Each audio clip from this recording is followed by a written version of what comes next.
Welcome back to my channel. This is 코인 노마드. 안녕하세요, 코인 노마드입니다. 코인 개코의 마켓캡 시총 변함이 없습니다. 비트코인, 이더리움 변함이 없습니다. 어제 나스닥이 최저치를 경신을 했지만 비트코인과 크립토 시장은 놀라울 정도로 잘 버티고 있다. 즉 디커플링, 탈동조화로 가는 아주 긍정적인 모습을 보여주고 있고, 연준의 금리 25 베이시스 포인트 인상이 오늘 그리고 내일 어떻게 받아들여질지를 주시해야 되겠습니다. 마켓와치의 미국 시장을 보면 다우, S&P 500, 나스닥 모두 상승을 하였습니다. 최저점을 만들고 오늘부터 상승을 하기 시작했는데, 이 크립토 시장이 나스닥과 함께 하락을 했지만 최근 들어서 나스닥 하락에도 불구하고 비트코인과 대형 알트코인은 참여하지 않았다. 이것이 중요한 키포인트가 되겠습니다. 금을 보면은 러시아 우크라이나 전쟁으로 인해서 상승해서 2043불까지 최고점을 만들고 2000불 아래 1918불로 형성하고 있고, 크루드 오일 가격은 150불까지 간다. 200불까지 갈 것이다. 그렇게 예상을 했지만 일단은 125불에서 큰손들의 차익 실현으로 인해서 하락 후 100불 아래에서 형성되고 있습니다. 이 오일 값이 가장 중요한 것이다. 인플레이션을 결정짓는 것은 오일뿐이 없다. 그 다음에 오일이 끝없이 상승하면 환율이 문제가 되겠죠. 자, 지속적으로 상승할 수 있겠지만 어떤 자산이든 과도하게 오르면 조정이 있고 피보나치 되돌림 현상이 일어난다. 너무 욕심을 내지 않는다. 마켓와치의 크립토 부분을 보면은 비트코인 39,350불로 변동사항 없고, 이더리움 2,628, XRP 76센트로 변동사항이 없습니다. 크립토 마켓은 견고함을 유지하고 있다. 대부분 미디어들처럼 알자지라 방송은 2주 전에 파월의 금리 인상을 25 베이시스 포인트를 예상했고, 블룸버그 역시 금리 인상의 여파가 미국 주식시장으로 전이될 수 있다고 보고 있습니다. 하지만 코인 시장은 지금 그렇게 가고 있지 않죠. 비트코인이 잘 버텨주고 있습니다. 야후 파이낸스는 연준의 금리 결정에 대한 투자자들의 기대감으로 어제와는 달리 주가가 상승하고 있다고 말하면서 투자자들이 러시아 우크라이나 전쟁을 계속 주시하고 있고, 수요일 오늘 연방준비제도 이사회에서 나올 예정인 주요 금융정책 결정에 대비하면서 월스트리트 주요 지표들은 상승하고 있다고 말하고 있습니다. 이 결정은 2018년 이후 처음으로 단기 금리를 거의 제로 수준 이상으로 끌어올리는 것이고, 최근 다시 중국에서 코비드 발생이 새로운 위험을 제시하고 있다고 말하고 있습니다. 상품의 순환 흐름을 보면 원유는 지난주 130달러에서 27% 떨어졌고, 금은 최근 2040불까지 돌파한 후 1917달러에 거래되고 있습니다. 블룸버그 인텔리전스의 마이클 맥글로는 야후 파이낸스 라이브 인터뷰에서 원유가 다시 배럴당 40에서 50달러 수준으로 되돌아갈 것을 예상된다고 말했습니다. 이번 전쟁으로 인해서 상당량의 수요가 파괴될 것이다 라고 생각한다고 말했습니다. 중국은 하루 만에 2배 이상 코비드 환자 증가로 2년 만에 최고치를 기록했고, 감염자의 급증으로 인해서 코비드 정책의 경제적 비용에 대한 의문이 제기되고 있고, 미국 국가안보보좌관과 중국 최고 외교관이 로마 회담을 가진 후 러시아의 군사적 재정적 지원을 하지 말라고 경고했습니다. 한편 러시아 크렘군은 중국의 군사 장비를 요청했다는 보도를 부인을 했습니다. 자, 어떻게 돼갈지 이게 중요한 키포인트가 될 수 있습니다.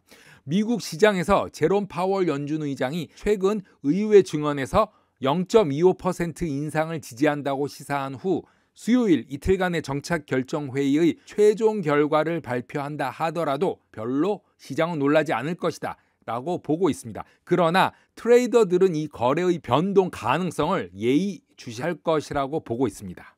엘살바도르 재무부 장관 알레 한드로 젤라야는 비트코인 담보 채권을 발행할 준비가 된 것 같다고 말하고 있습니다. 이번 달 비트코인 채권을 발행할 계획이지만 러시아의 우크라이나 침공으로 인해 롤아웃이 영향을 받을 수 있다고 말하면서 3월 15일과 20일 사이가 적절한 시간이며 도구가 거의 완성되었다고 말했습니다. 하지만 국제적 맥락을 보면서 타이밍 문제를 인정해야 하기 때문에 우크라이나 전쟁을 전혀 예상하지 못했다고 다시 한번 강조했습니다.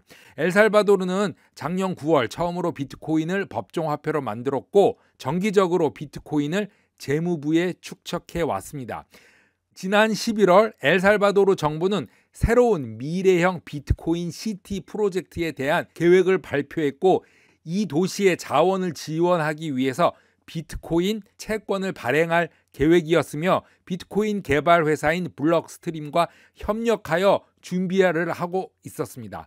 블록스트림의 최고 전략 책임자 샘손 모우는 11월 블로그에서 엘살바도르가 10억 달러의 비트코인 채권을 발행하기 위해서 상당히 빠르고 즉각적인 결제를 가능하게 하는 레이어 2 솔루션 리퀴드 네트워크라는 것을 사용하게 될 것이라고 발표한 적이 있습니다. 코인데스크 인터뷰에서 오리얼이는 행정명령이 디지털 자산 감시 시점에서 나왔지만 미국 의회는 이 문제에 대한 논의가 속도를 내기 시작했고 결국 디지털 자산을 미국 금융 시스템에 완전히 통합하는 것이 목표가 될 수 있다고 말하고 있습니다. 지난주 바이든 대통령은 오랫동안 기다려온 이 디지털 자산에 대한 행정명령을 발표하면서 기관과 부서가 업계에 대한 지침을 마련하도록 촉구했고 금융가에선 이 명령은 디지털 자산에 대한 정부의 최초의 접근 방식이었다고 평가하고 있습니다.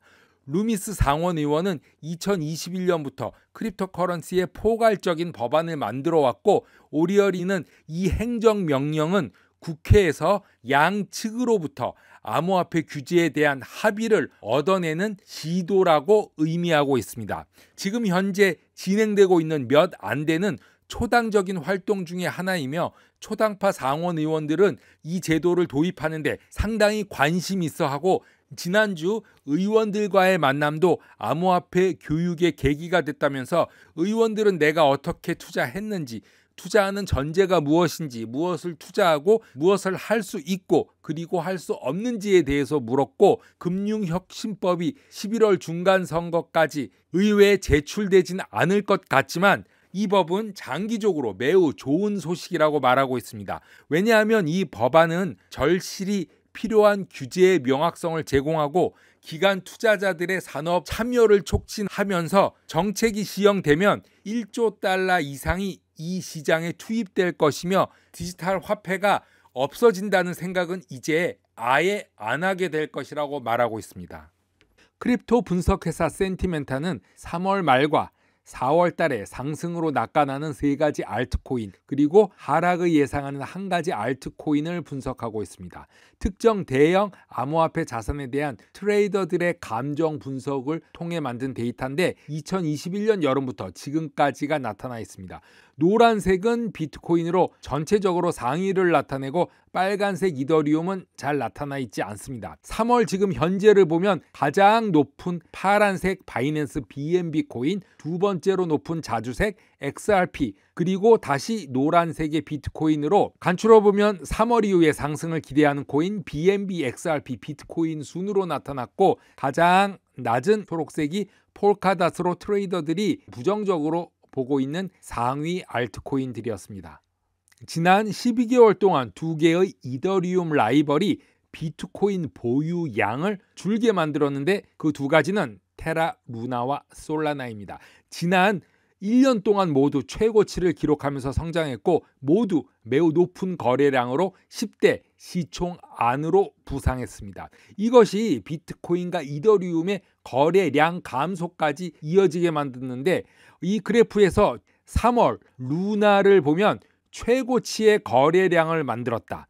그리고 1월에 잠시 링크가 사상 최고치를 기록하긴 했지만 계속 하락 중이고 1년 동안의 가장 높은 성장을 올리게 했던 솔라나의 거래량 최고는 작년 9월에 만들어졌습니다. 코인노마드 오늘은 여기까지 하겠습니다. 감사합니다.